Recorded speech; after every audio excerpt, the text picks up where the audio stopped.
तरह से कि हमारा तबीयत के का भइल बा कुछ ना होई हैं? भैया बनावे नहीं, मैं ये बोल रहा हूँ कि जिन जना बोलो तरह की है पोलियो तो का भइल बा।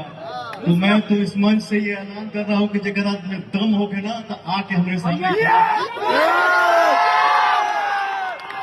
10 सेकेंड में फेंक नहीं दिया उठा के तो फिर एक बात का हिला इतनी दुआएं हैं मेरे पास, मुझे क्या होगा बे? Love you.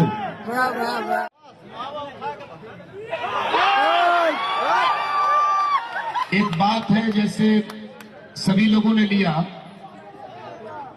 एक भाव जो पवन सिंह जी ने दिया है, इन आंखों में आंसुओं के सिवा रहेगा कौन? इन आंखों में आंसुओं के सिवा रहेगा कौन? जिस घर में आप बसे हो उस घर में बसेगा कौन? पवन सिंह जी जब गुनगुनाते हो रातें भीग जाती, अब चलो वापस चले, लेकिन जिस घर में रहते हो तुम्हारे सिवा रहेगा कौन? जो गीत गुनगुना